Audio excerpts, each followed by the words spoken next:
For you to see things a little more easily, I will dim the lights.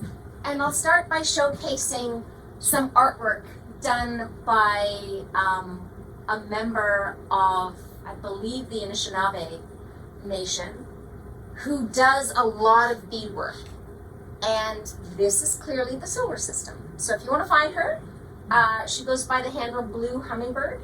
Blue without the E for reasons that involve interesting spelling. But she does beading and she does tattoo work, which is fantastic. I love this because this is the asteroid belt, and she correctly has Mars smaller than the Earth. I think Mercury's a bit big, but you know, we're not going to get there. I just think it's gorgeous.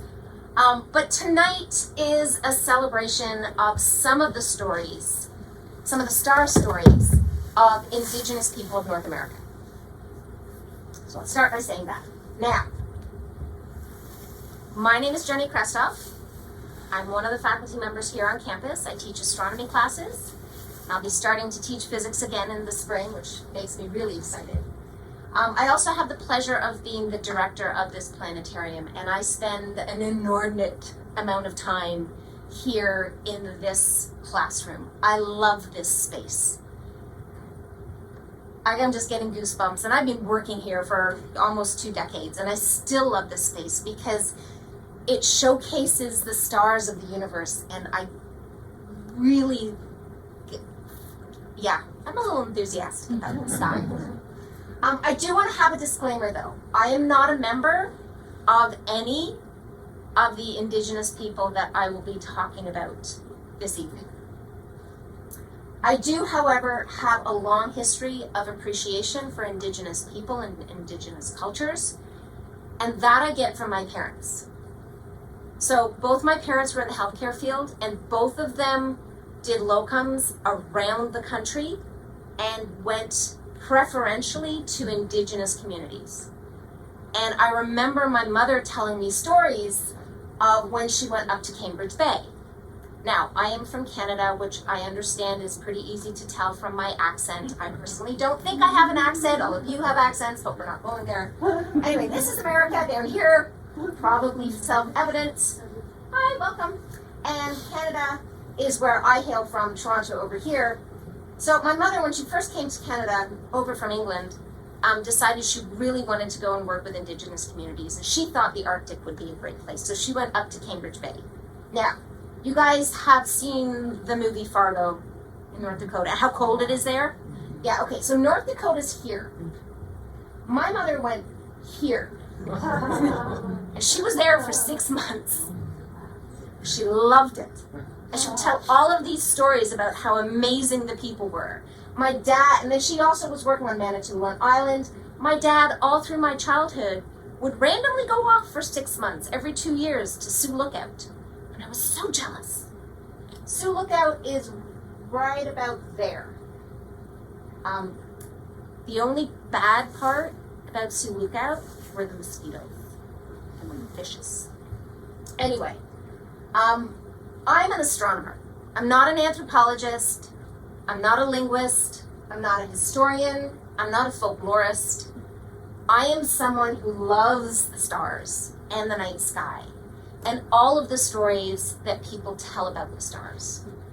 So this whole series that I'm doing this year is the result of sabbatical work that I did last year. So I took last year off teaching and did research and collected star stories from around the world. I've already given presentations on the Aztec and Mayan constellations, and last month was Filipino constellations, and coming up will be Sub-Saharan African, other Asian cultures, and Armenian, of course, being blended out.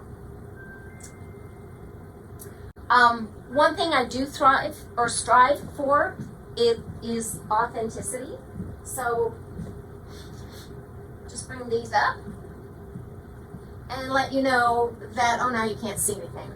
So I do try and support Indigenous cultures. Hi, come on in.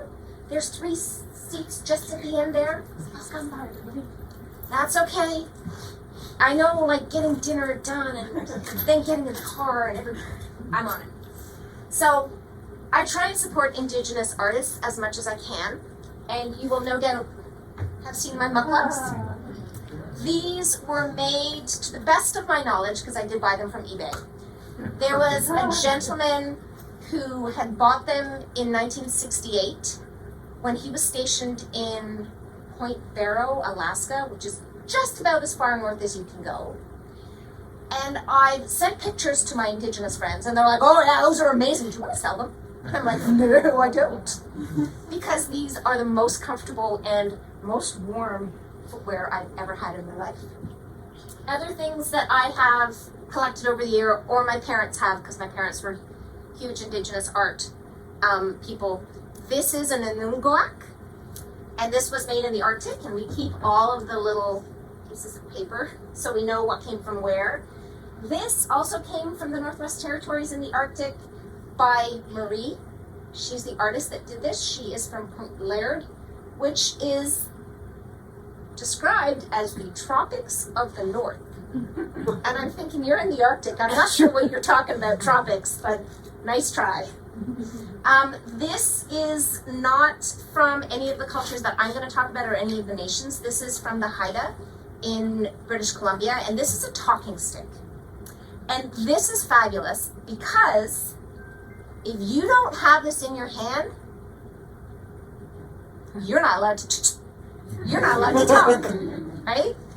And so you could only say what you wanted to say when you had the talking stick. And the best thing about the talking stick in one of the cultures I read about is that you cannot argue what someone else said. You get the stick, you speak your mind, and then you pass it on. And then everyone goes home for 48 hours and discusses what was said, and then they can come back with a little bit of distance and a little bit of time to consider other arguments to figure out where you're going to go on a particular topic, which I think is a really, really, really good idea. And maybe we should send some of these to Washington. What else have I got? These two bears were carved in northern Newfoundland in Canada when my parents went up there. If you do ever think about learning more about Indigenous star stories of any culture around the world, I can really recommend this. Anthony Avino is like, I'm in the Anthony Avino fan club because Avini. He is a professor of astronomy, anthropology, and Native American studies. At Colgate. Do you know him? No, I wouldn't. Oh. He's very famous. He is very famous around the world. And I will be reading some of the stories. So one of the things I want to do to be authentic is I want to read the stories as opposed to telling you my interpretation of the stories, with one exception, because I can't remember where I read it and I don't have the story. He has some that have been transcribed for him, and I'm also going to read to you the story of the Seven Sisters as understood by the Tongva people, and some of the Ojibwe ones, the Wintermaker and the Moose. So I'm going to keep these ones with me. But back to this one thing. Did my best to source the original stories as told by the Indigenous elders. And there is a huge push now to collect those stories before the elders pass, because a lot of knowledge is being lost. A lot of language is being lost as well. In being respectful and acknowledging Indigenous cultures, I do want to give a land acknowledgement. We are presently on land that has traditionally been that of the Tongva people. All right? GCC is built on the land of the Tongva people. And this evening, I'd like to say we come with gratitude and respect for the Tongva people who still consider themselves the caretakers of this land.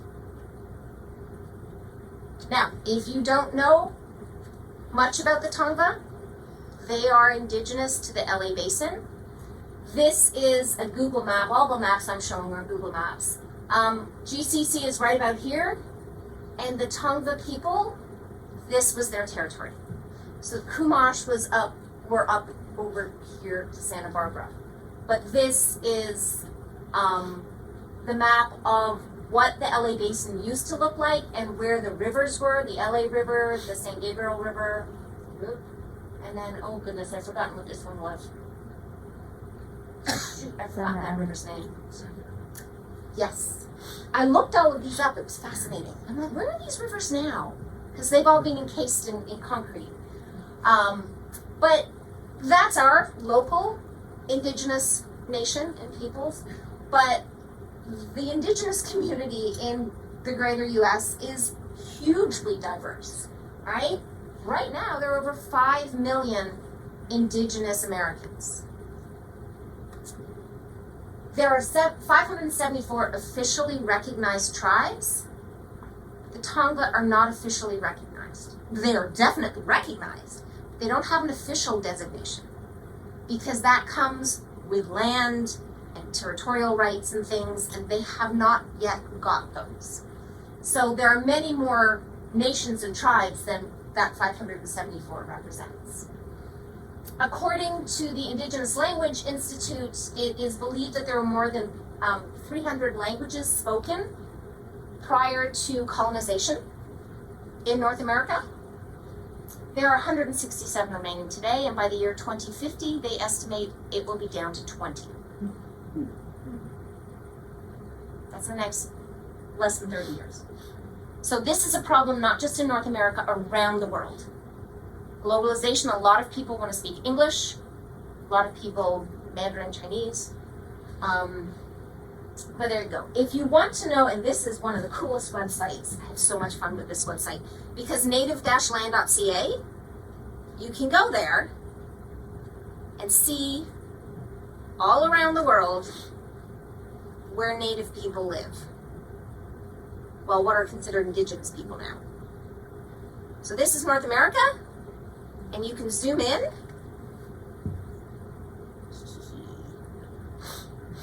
And you can look at the territories. You can also look at languages. This is not working for me. I don't know why. And the treaties there. But this is a really interesting map that allows you to really get to know the diversity of peoples in North America and Mexico and the Caribbean and the rest. So, how do people get here? Well, this makes me curious how people got to where they are. And the history of humanity in North America is actually pretty highly contested. The more I read about it, there are more people who think this, who think that. They're doing DNA studies, blah, blah, blah. For a long time, there were people who believed that the first humans who really colonized North America were the Clovis people. And these are people who arrived between 13 and 11,000 years ago.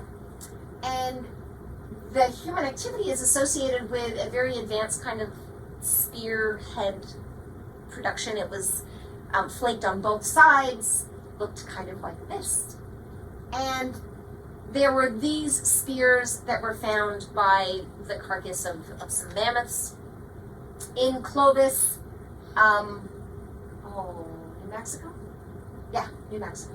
All right, so they're distinctive spearheads. They've been found actually throughout North America, but they were first found near Clovis, New Mexico. If you want to know where Clovis is, it's over here. Because New Mexico apparently is a really good place to find evidence of early humans, because there are also footprints in White Sands National Park in New Mexico. And these footprints have been dated to between 21 and 23,000 years ago. And there's White Sands, New Mexico. Well, this was kind of over here. So there were certainly people in this neighborhood for a long, long time. How do you carbon date footprints? Interesting, you ask, right? There are seeds that got embedded into the footprint in this drying lake bed. And they've carbon dated the seeds at different layers of the sedimentary layers that kind of kept these footprints. And I have pictures of these footprints. right? And there are all the archaeologists digging up footprints down in little trenches and things. But they found seeds, and they carbon date the seeds of a particular type of grass. And I think they're now trying to germinate some of the seeds, because scientists do weird, cool things like that. But certainly, humans have been in North America for a long time. How did they get here? Many people think they came by the land bridge. And you've probably heard of this theory, where there was land that used to be not submerged, that is submerged now between Alaska and northeast Russia. And so if we now kind of pan out to what the USGS thinks was actually here, the National Park Service, this is what they think, or this is how they think people arrived in North America. They went across the land bridge here and then worked their way down from Alaska, Canada, and keep going all the way down to South America.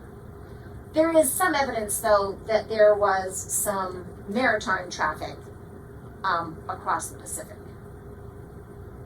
All right, so we may never know exactly when the first humans arrived or which route they took, but they did arrive, and they've made this place, this continent, their home, and they've spread out, right? They're in the Arctic, they're in the desert, so they're all over, and they each have, like all of these places, they had societies that flourished. You know, they were diverse, they had different cultures, and they had very complex societies that were highly organized. They had treaties between different nations within North America, and things were going great until they weren't. And the arrival of the Europeans basically decimated the nations, the culture, the societies, the people. Much of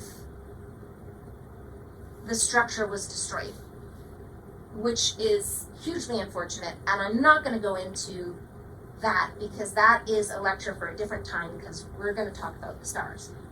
All I will say is that a lot of indigenous knowledge, and there was a lot of really good knowledge, it's lost, probably lost permanently. A lot of that knowledge would have included astronomical understanding. Because up until a few hundred years ago, everybody saw this many stars in the night sky because there wasn't light pollution. We didn't have electric lights. So what have we got for astronomy and for archaeoastronomy, right?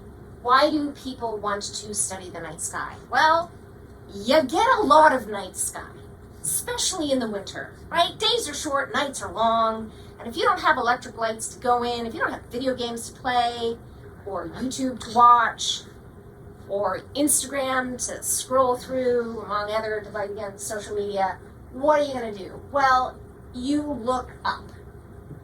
And traditionally, people wanted to make sense of what they saw in the sky, and they also wanted to use what they saw in the sky to help them understand the world around them, because they connected both in a way that we don't so much anymore. They studied the movement of the stars across the sky every night and through the seasons, and they noticed cyclical, things, right? They noticed cycles in the sky. We have the daily cycle. That's the easiest to see. Sun rises in the east, sets in the west. It's not hard to figure out it's going underneath and coming up again. All right, although the Greeks talked about Apollo and his flaming chariot and stuff, and I don't know where it went at night, but maybe around the side. But, day and night, rotation of the Earth. Then we have the monthly cycle, the lunar cycle, which is every 29 and a half days. That's where we get our word month from. And then we also have the annual cycle, which is a little harder to see because it's that much longer. But these are the cycle of the seasons. But one of the reasons that sky watchers looked to the sky is that you can have weather patterns like El Nino, El Niña, that might be messing with your local weather, but the cycles that are expected given the stars that are rising at a particular time of year. So we see the same stars at the same time of year, and they're different stars in different seasons. And why is that? Well, if you imagine this lovely desk as the sun shining light out in all directions, the Earth rotates around. Revolving around and then rotating at the same time. So it does this. Now, when the Earth is on one side of the sun, to see the night sky, you got to have your back facing the sun. So you can see stars over in this direction. But 6 months later, when the Earth is on this side of the orbit, and you're looking in that direction, oh my gosh, the sun is in the way. That's the stars that are up during the daytime. Now you get to see stars you couldn't see before in this direction of the universe. So this is why different seasons we see different stars in the sky. But it doesn't happen all at once. There's subtle changes on a daily basis. And if you're watching the night sky day after day, week after week, because you don't have computers and you're really bored, and your parents have kicked you out of the house because you're driving them nuts, you get to know the night sky really well. So we have the cycles of the day, the month, the year for keeping time, but also to tell you when a good time to start hunting is, right? Or you can use the sky for navigating, for directions, for agriculture, when to plant and when to harvest. The three sisters of the Navajo being the corn stalks that grow tall and strong, and then the beams that twine up the corn stalks, and that provides shade for the squash underneath, right? But a lot of the stories, and funnily enough, a lot of the indigenous North American stories, they are didactic in nature. They are telling morals. They are teaching you how not to behave. And we'll go over a couple of those stories. But one of the things I do want to kind of finish up with is I still don't know how to pronounce this, pareidolia. Yeah. Have you ever heard of that? Yeah. I've never heard of that till a couple months ago. It's the tendency to see something familiar or meaningful in random patterns, right? So you've all seen the toast, the face of Jesus in a toast. Of course you have. All right, so what do you see here? That is the happy face, for which the Danes are well known. Right? What about that one? That is a sink draining with soapy stuff. It's kind of a creepy eyeball though, but humans are genetically wired to see other human faces. So we see faces all the time, right? When you're looking in the clouds, you see a face. When you're looking at the toast, you see a face. You don't see a big toe. You don't see an apple. Okay, maybe a bunny rabbit in the clouds. But there are a lot of faces. See the face? See it yet? Oh, that's totally creepy. It's just a plant. Right? How about this? The whole bush is giving you the finger. And once you see it, you can't unsee it. Well, that's a good question. I don't know, but BuzzFeed had a whole bunch of them. So you could go to there and figure it out. Yeah, it's kind of fun, isn't it? Anyway, different people will see different things in the sky. The last month I did the stories of the indigenous Filipinos, and they saw a lot of hunting associated things and navigating, because there are 7,000 islands make up the Filipino archipelago. But yeah, for indigenous North Americans, I find there's a lot of animals: bear, loons, moose, lots of birds, and fellow human beings among the stars. All right, so there are 5 star stories that I would like to present to you tonight up on our dome. The first one is a story from the Arctic about an angry bear. The second involves a moose in the sky. The third is the one I'm going to read, the 7 Sisters of the Tonga and their sky raft. then the Ojibwe winter maker, also known as Orion, and finally the chief who lost his hand from the Dakota Lakota. And I get the Dakota Lakota because this is actually how they do it. There's a D and an L in brackets, or sometimes the D is in brackets and then the L. But we have lots of star stories that I'm going to read for you. And I do that from the back. Now, before I wander back there, a couple things I have to do. First, unplug the computer. Shut that down. I'm going to snap to 7:30 p.m., which, funnily enough, is exactly what we have according to our watches.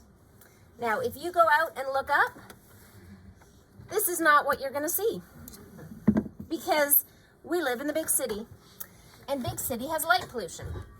So if I turn my little desk light up, shine it into the sky, all of a sudden the black of the night sky doesn't look so black anymore. It kind of looks gray. And that is realistic for what you'll see when you go out. Although, to be honest, you're not going to see anything tonight because it's cloudy. Because, you know, Mother Nature. But this is what we have for the stories of the night sky. So just by way of introducing you to the night sky, I do want to showcase what the sky would look like if you managed to get out of the big city. So if you got to Joshua Tree National Park or Death Valley, this is the type of sky you can expect to see. I have been to both of those national parks multiple times because I really like a nice dark night sky, and you're just not going to get that in Glendale. I mean, even if you had a complete, total power blackout, people are frustrating. So I don't know, some of you may remember about 2 decades ago, there's a whole part of the northeast of the US that had a power blackout. Like the whole grid went down. New York City, Boston, Philadelphia, everything was blacked out for about 3 days for some places. And I thought, oh my gosh, this is the perfect time to go stargazing, and all the astronomers were super excited, except car headlights are not on the grid. And people literally drove their cars onto their front lawns and shone their headlights through their living room windows. And they were driving everywhere, and they would like go into a park and then shine their headlights everywhere. And it was really frustrating because some of us actually wanted to go out and look up and see the Milky Way from the city, because very rarely is that possible. In fact, it's only possible during a blackout. If you're curious about what the Milky Way is, that's this band of light that is arcing right overhead. The Milky Way is the name that we give to the galaxy that we live within. And that name comes from the Greeks and the Romans, right? They thought that one of the gods up on Mount Olympus spilt milk and it splashed across the sky. And then we lowly humans get to see it in our sky, and that explains what we are seeing. Now, in reality, if you took a telescope and you looked at any of this hazy brightness that is across the sky, you'd be able to resolve the individual stars that are so distant we can't see them as stars with just our eyes. We need the resolution capabilities and the light gathering capabilities of telescopes. But I think the story of spilt milk is I like the Inuit story of the young adults. So the story goes that there were a group of young adults, so kind of teenage, maybe 15, 14, 16 years old, and they wanted to prove to their elders, the elders of the village, that they were brave. And these stories are ubiquitous around the world. In Kenya, in order to be brave, the young warriors have to go up and touch a rhino and then escape without being killed. You know, that's the bravery part. So these group of young adults in the Arctic, they decided to be brave and go into the den of a hibernating grizzly bear and poke it, and then hopefully escape with their lives. So the young adults wandered into, crept into the den of a hibernating grizzly bear and woke it up.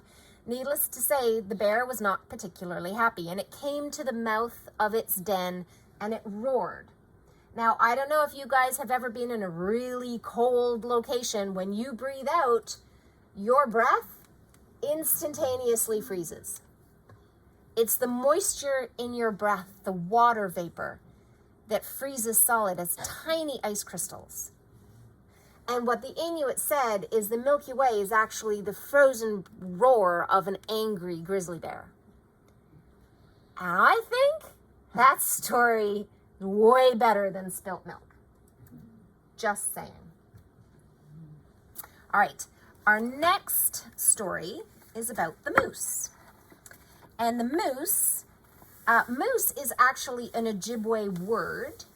Originally, it's still for the large animal with antlers, but it was spelt in Ojibwe as M-O-O-Z, or Z as I like to say it. The moose constellation represents an animal from the Ojibwe clan. And the moose is the same patch of the sky as Pegasus. So you may have heard of the Great Square of Pegasus. That's these 4 stars here. And let me bring up the Greco-Roman constellation that is Pegasus. So if you don't know the constellation well, it does look like a Minecraft squid. But it is a giant flying horse. So here we have the hooves and the face down. The Ojibwe view the same part of the sky as a large equine-ish animal, but they had the body of the moose up here for that square, and then the eye of the moose over here, and then they have a zigzag of stars, which is actually a different constellation, Lacerta, which is, where's Lacerta? Up here. So this is our constellation of the moose. Now the moose is much, compared to a deer, a moose is much bigger and spends a lot of its time in water, especially in the summer. Male moose have what is considered a beard down here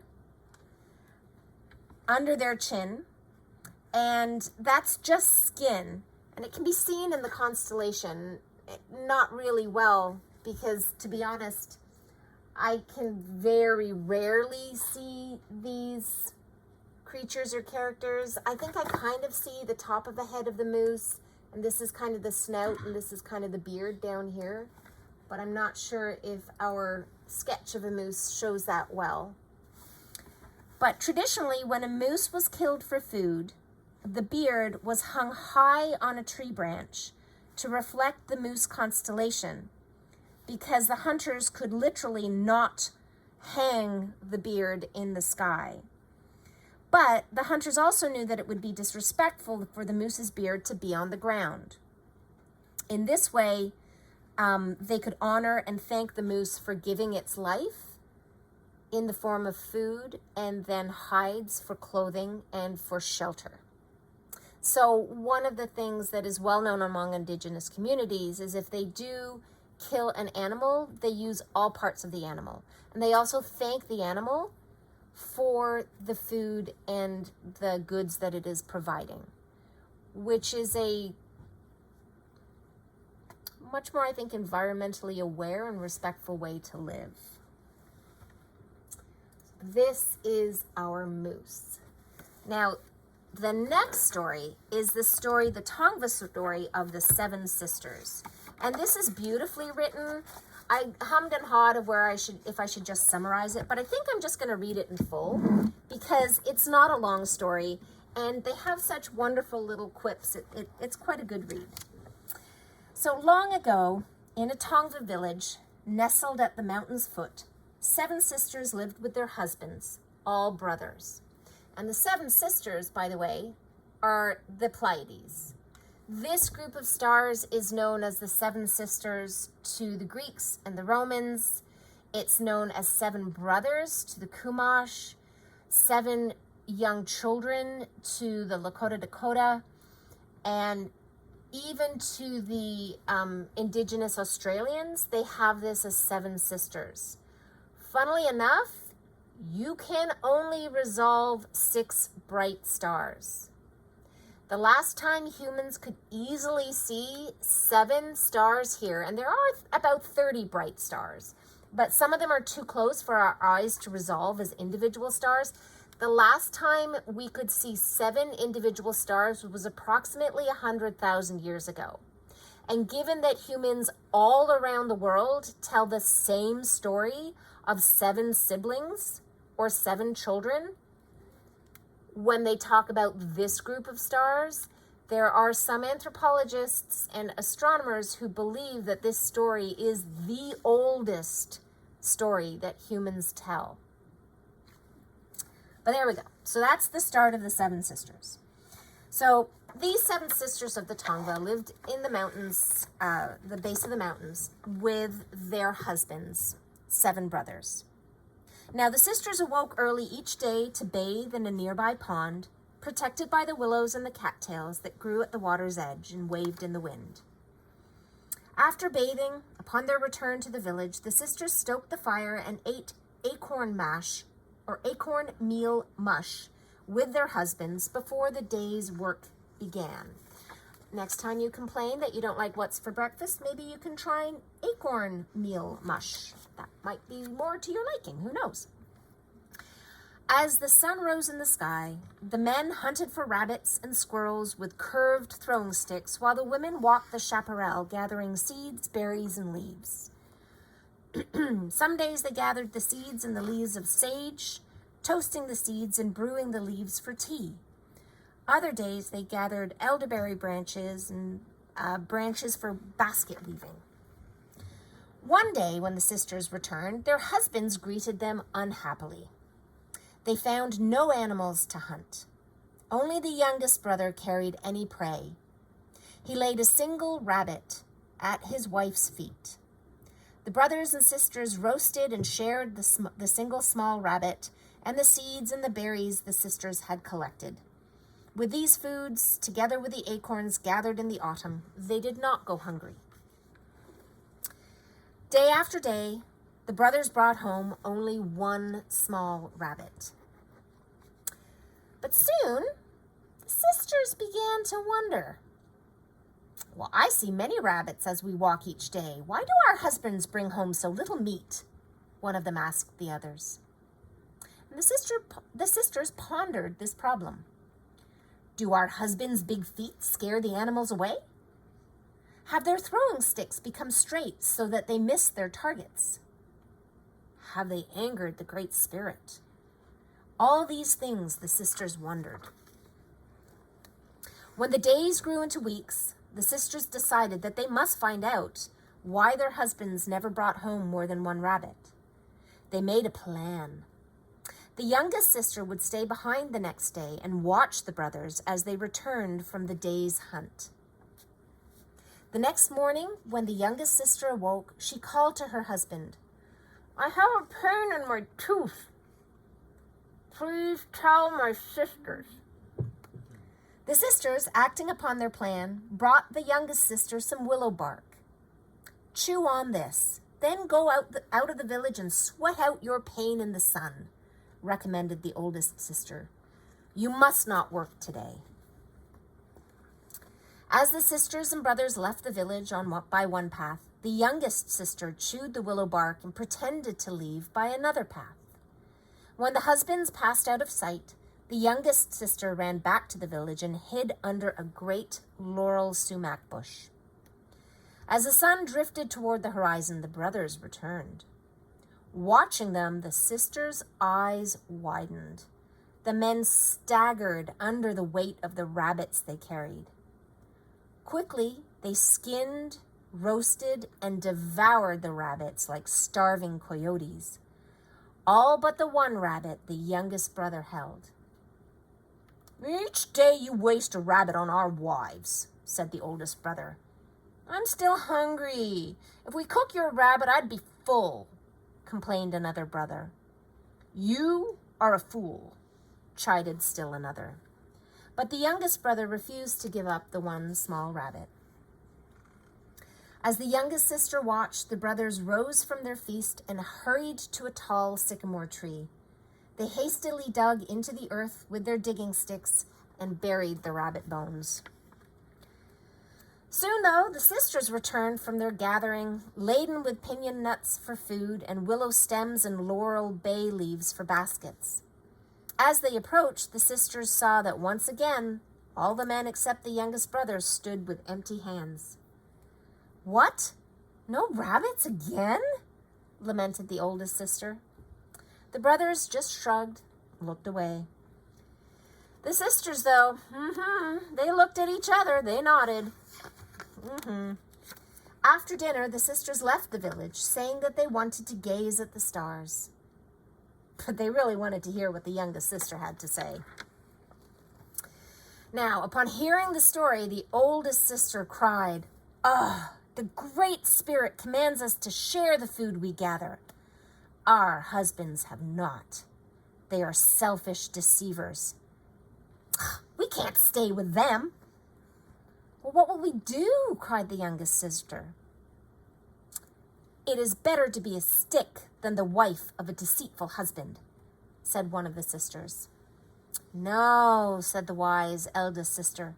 "You can break a stick and burn it in a fire."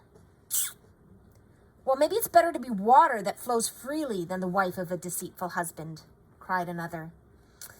"No," said the oldest sister, "you can boil water away." "Then," said the youngest sister, "it is best to be a star in the sky. From the sky, our bright eyes can see everything, and we will not be deceived." "Ha! Ha, yeah! The sky is the place for us," they all agreed. Thinking of a plan, the oldest sister led them to the pond where they bathed each morning and showed them how they would escape. "Here is where we begin each day, and here is where we will make a new beginning," she said. "We can lash these reeds together and build a great sky raft. The winds will carry us to the heavens, where we can guard against deceivers below." So the sisters cut reeds and tied them together. And when their raft was done, they climbed upon it as the wind whistled through the cattails. Soon the wind began to shake the raft. It creaked and shimmied, and then up, up, up the wind carried the sisters to a dark place in the midnight sky. And there they sparkled. So if you didn't see that, over on the left-hand side of the dome, I'll do it again. Here we have student artwork showing those 7 sisters on their sky raft heading up to the Pleiades, where they sit to this day, huddled close together to comfort one another. Now, that's not the end of the story. When the sisters did not return to the village, the youngest brother called the others together. "Our wives have gone. What shall we do?" he cried in despair. But his brothers would not listen. They did not care. Only the youngest brother cared. Sadly, he walked to the pond, and he fell to the ground crying bitter, lonely tears. Day after day, the youngest brother sat by the pond, pining away for his lost love as the sisters watched from the sky. The youngest sister begged the others to take pity on him, and at last they did. They sent the magic sky raft down to him. Grateful, he boarded it and made the journey to the heavens. So here we have the 7 sisters and the lonely husband sitting on his sky raft. The sisters, though, would not let the youngest brother join them in their home in the sky. Instead, they found a dark place nearby for him to rest. And that is the story of the 7 sisters. They sit huddled together in the night sky to this day, keeping a watchful eye out for the deceivers on earth below. The brother star looks on at them from the constellation of the great bull, near his lost love and yet far away and lonely still. And that is the story of the 7 wives and the 7 husbands. And it is not atypical for humanity. There's not an insignificant number of fairly dysfunctional families out there in the world. Just gonna say that. So you've seen the angry bear, you've seen the moose in the sky, and the 7 sisters that are now gazing down at us. But there's 2 more stories that I want to tell. And both of them involve Orion. Now, Orion at 7:30 tonight is just over there on the eastern horizon. So here in the planetarium, south is directly ahead of you. North is right over my head, so down here. East is to your left, west is to your right.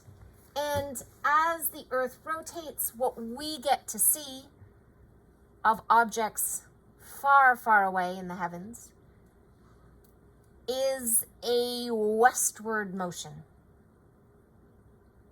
Things rise in the east, and they seem to wheel overhead and set in the west, with few exceptions. If you look right above my head here, we've got a star we call the North Star, and that is the pivot point. So while most of the stars go east to west, the stars beneath go west to east. But everything pivots around this star,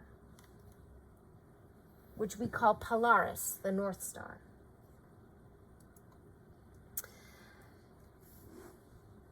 The Scandinavians have a great story about the North Star. For the Norse gods, their sky is held up by 4 individuals at each of the cardinal points. And I think they're 4 dwarfs. And they've hammered a silver spike where the North Star is. And everything pivots around that spike. So that's a lovely visual. But what we have for Orion, which is now right overhead, this is the sky that you would see if tonight were clear, or this is the position Orion would have if tonight were clear at midnight. And for Orion, it is known to the Ojibwe, obviously not as Orion, but Bibunikianini. So I always stumble over these really long names, but Bibunikianini is one that I've been practicing all day. And this is the Winter Maker. And Winter Maker is a spirit, but Winter Maker looks like this. So a lot like the Greek Orion, which looks more like this. So Orion has a shield and a sword, and he is hunting. So if you know your Greek and your Roman mythology, you know that Orion is a mighty hunter. Zeus is often disguised as a bull. That's what we've got here. And we're not sure if Zeus is keeping the 7 sisters safe from Orion's amorous advances, or if Zeus actually wants to keep the 7 sisters for himself. That's unclear. But Greek mythology is kind of sketchy like that. But we're not doing Greek mythology.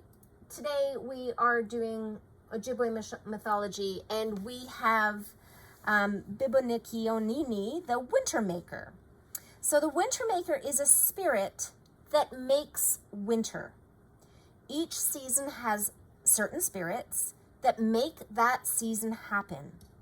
And winter-only stories are told in the wintertime because a person knows that the winter spirit is there. FYI, and this is consistent in many indigenous cultures in North America, certain stories can only be told at certain times of years. Certain times of the year. No winter stories are told after the frogs wake up in the spring. And Bibuniki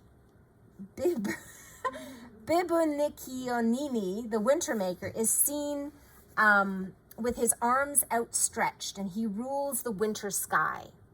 So by winter sky, these are the constellations that are up usually in the early evening in the cold months.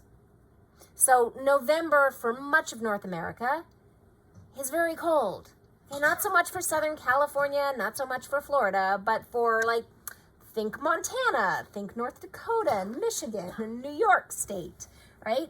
It's quite cold up there. And when you start to see Orion in the sky, obviously not when you're dead asleep in the late evening, but in the early evening, these are considered the winter months, and this is when you can see this winter maker. And so you're not allowed to talk about the stories of the winter sky once the frogs have started chirping in the spring.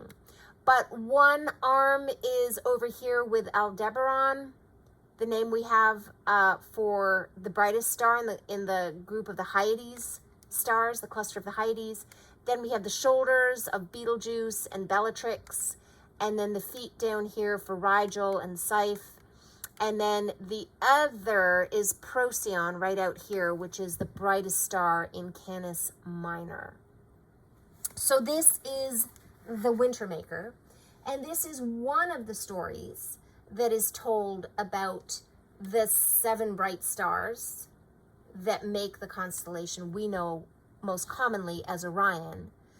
But the other story talks about the chief who lost his hand. So here's the hand.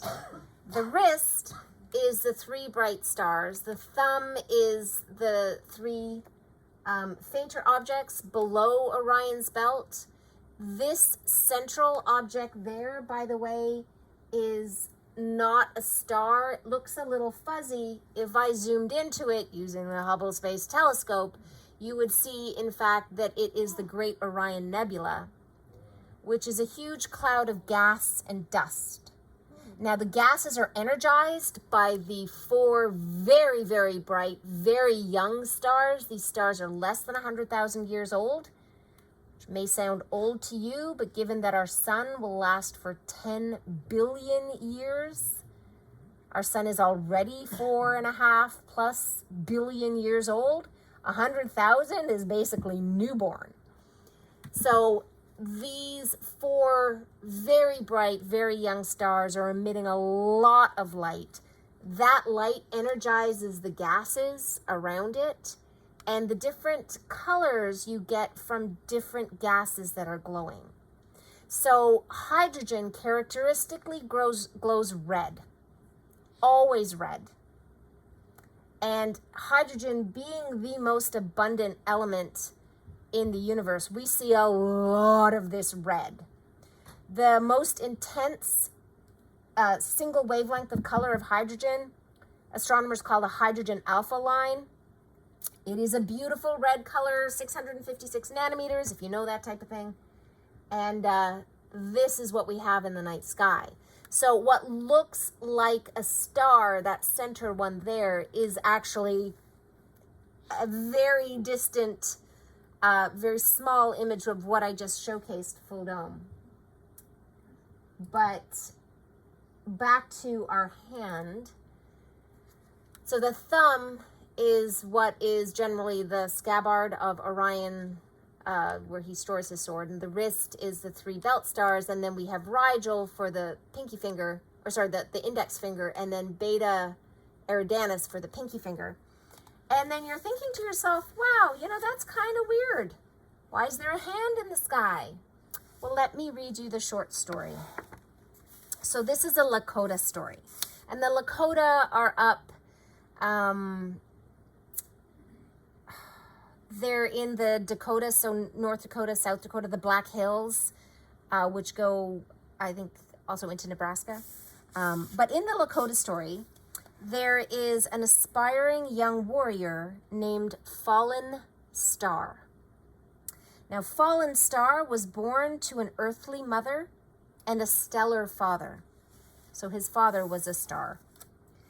And in the story, Fallen Star proposes marriage to the daughter of the head of a neighboring tribe. Now, she agrees. She quite likes Fallen Star, but she has conditions.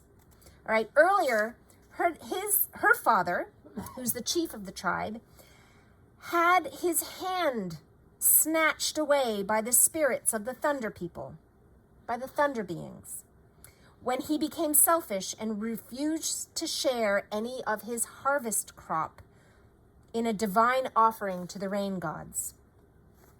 So I guess the thunder beings are in charge of the rain, and this chief, a little selfish, didn't share. Now the young woman will marry Fallen Star only if he can retrieve her father's hand. Taking up the challenge, Fallen Star travels from place to place among the Black Hills of what is now South Dakota, acquiring special powers from friendly spirits to assist in his planned getaway from the Thunder People, who, if they did capture him, could bring violent storms and floods to the land. So on his travels, he collects sinew, a live coal, as in coal from a fire, feathers from an eagle, feathers from a swallow, feathers from a wren, and most important of all, he collects magical words and incantations that will allow him to transform himself and so facilitate his escape. He also visits Star World, home of his ancestor star people, through his father's lineage, who offer him an escape shelter if he promises that his future son will one day pay them a visit. Now, once Fallen Star reaches the land of the Thunder Beings, he manages to infiltrate them, outwitting them with magic words that temporarily quell their thunder and lightning. He snatches the hand, which he promptly returns to the grateful chief, who vows never again to deny the gods their due. As promised, the young warrior is allowed to marry the chief's daughter, and she gives birth to a son later that year. That son will become the next chief, and so the story goes, he did go and visit his grandfather's star people. So, moral of the story, thanks to the help of the younger generation, harmony between the Lakota people and their gods is restored. Transgressions are forgiven, and there's a happy ending with a simple moral for a young audience. Don't be greedy. That is the story of the hand. It is up there every year so that people don't forget. And those are 5 of the stories that Indigenous North Americans told of the stars they see in the sky.